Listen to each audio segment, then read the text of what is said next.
प्रदेश मुख्यमंत्री योगी आदित्यनाथ की press conference में को ही खुल के समर्थन कर रहा है। बीपी जी रामजी एक्ट 2025, अगर हम इसकी उन विशेषताओं को देखेंगे, एक पारदर्शी प्रक्रिया,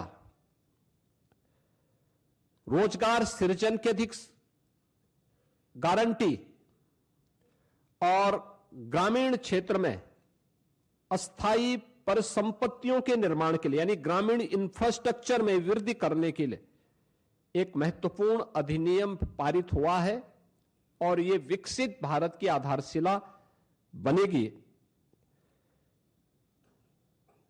विकसित भारत का लक्ष्य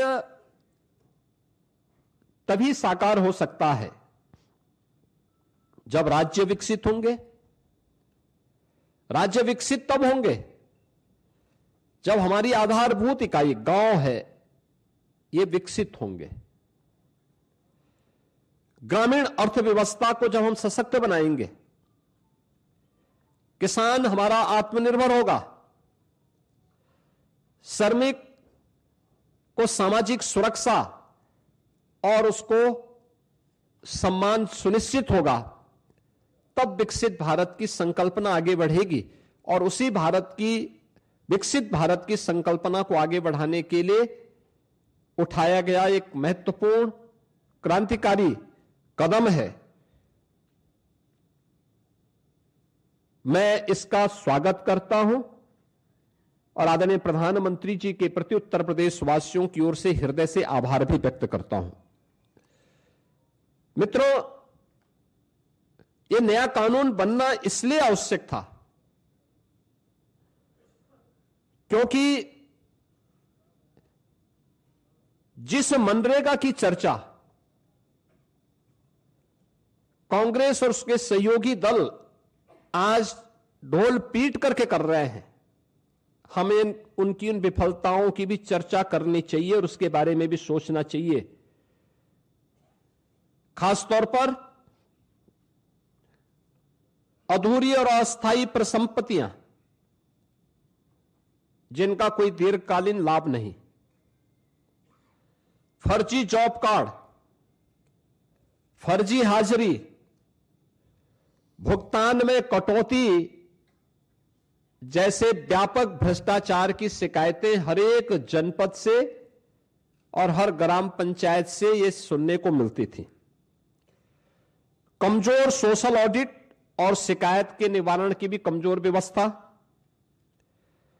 प्रशासनिक क्षमता की बाधाएं, मजदूरी में देरी जैसी समस्याएं इसमें लगातार चलती गई। खेती के मौसम के समय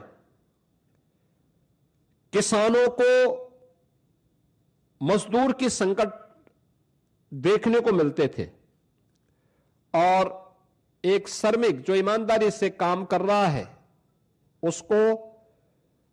जब उसको काम की आवश्यकता है तब काम की गारंटी नहीं मिल पाती थी और अगर उसने काम भी किया है तो उसको समय पे भुगतान नहीं होता था। रोजगार सृजन का विकास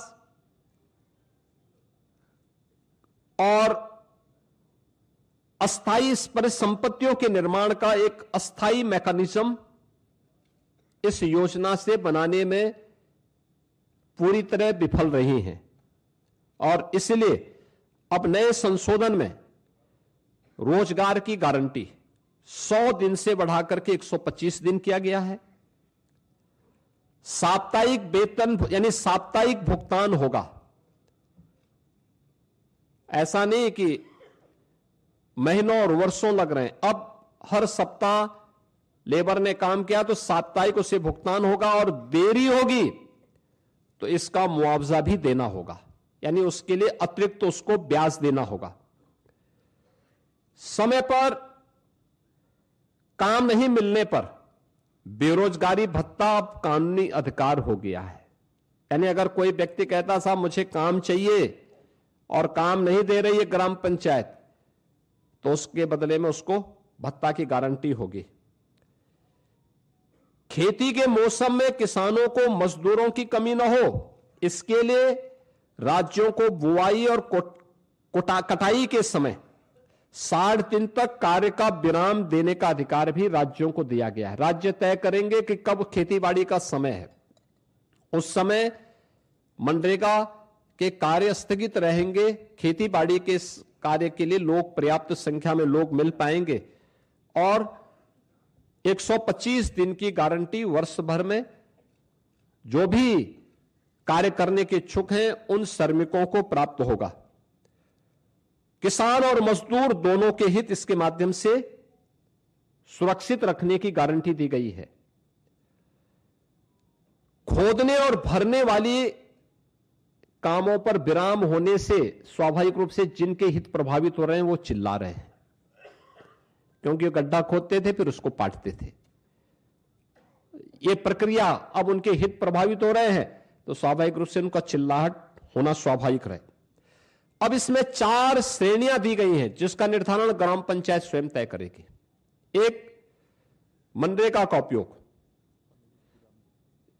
जो पहले होता था वह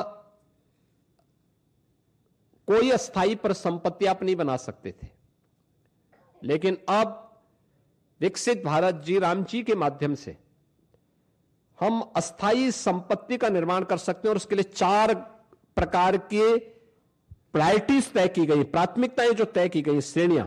एक, जल संरक्षण के लिए आप देख रहे होंगे ग्रामीण क्षेत्र में या शहरी क्षेत्र में अक्सर आप देखते हैं ग्रामीण क्षेत्र में बहुत सारे ब्लॉक को हमें वहां पर डार्क जोन के रूप में घोषित करना होता है। पानी की मात्रा बहुत नीचे जा चुकी होती है, कोई वहां पे स्थायी व्यवस्था नहीं बन पाती है। अब इस योजना के माध्यम से जो मनरेगा में व्यवस्था नहीं थी, विकसित भारत जी राम जी के माध्यम से गारंटी दी गई है कि वह इसके माध्यम से जल संरक्षण की अस्थायी व्यवस्था क्रिएट कर सकते हैं, यानी रेन वाटर हार्वेस्टिंग की व्यवस्था, चेक डैम की व्यवस्था और उससे जुड़ी हुई अन्य सुविधाओं की को वहां पे गांव में वो क्रिएट कर सकता है। ग्रामीण बुनियादी इंफ्रास्ट्रक्चर के माध्यम से वह इन चीजों को वहां पे विकसित कर सकता है, सड़क, नाली, इन सब का विकास कर सकता है। आजीविका संबंधी इंफ्रास्ट्रक्चर को भी इसके माध्यम से क्रिएट कर सकता है, खेल का मैदान बना सकता है, ओपन जिम का निर्माण कर सकता है। गांव के पास पैसा है, गांव के पास लैंड है, गांव की मार्केट मंडी बना सकता है। गांव में सड़कों पे जहां तहां जो मंडी बनी हुई है उसको हटाकर उसको व्यवस्थित रूप से दुकानें बनवा करके एक अच्छे खाली जगह पर उसको अस्थायी रूप से सड़क से हटा करके एक सिस्टम के साथ जोड़ सकता है, जिससे सुरक्षा की गारंटी उस दुकानदार के पास भी हो जाएगी और साथ साथ गांव के पास एक इनकम का माध्यम भी हो जाएगा। इस प्रकार की उसको भी किया जा सकता है।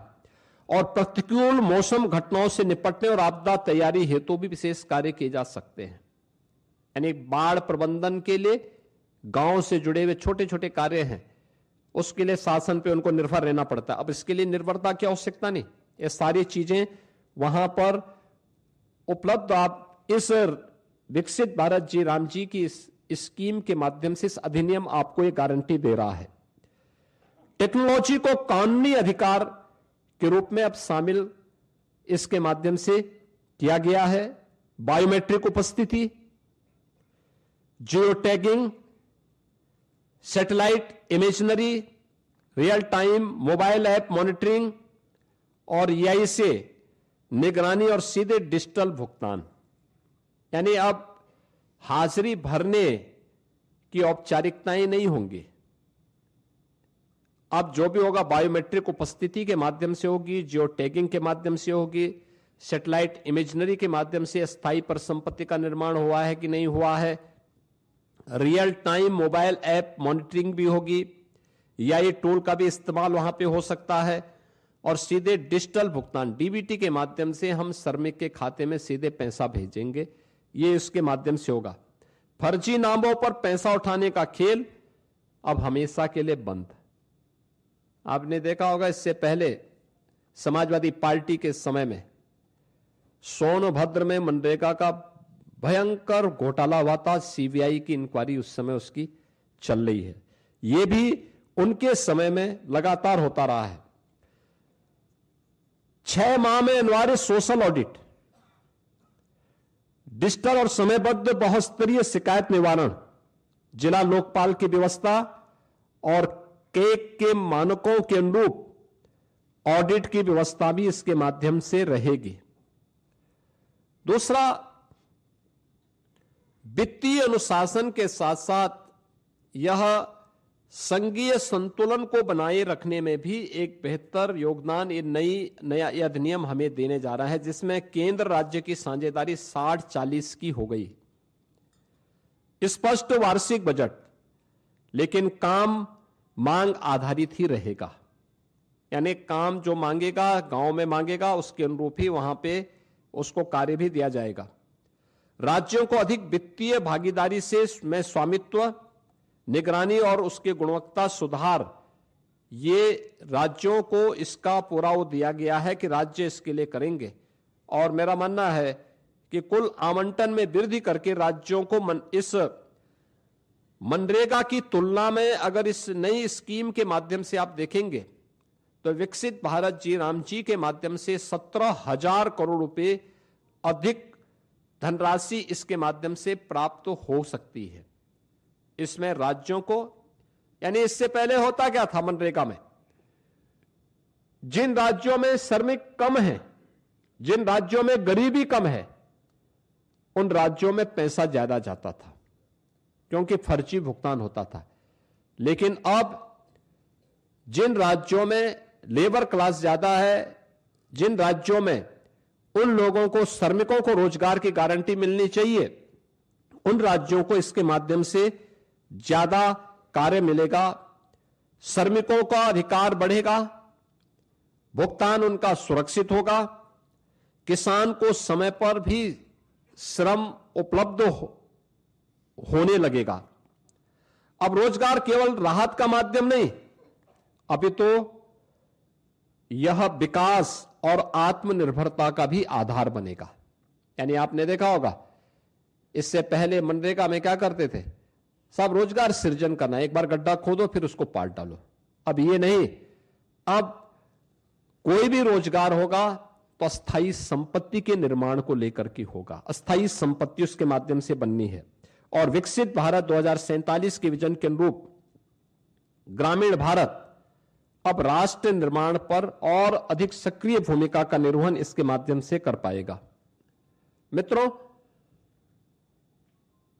विकसित भारत जी राम जी की इस अधिनियम को पारित करने के लिए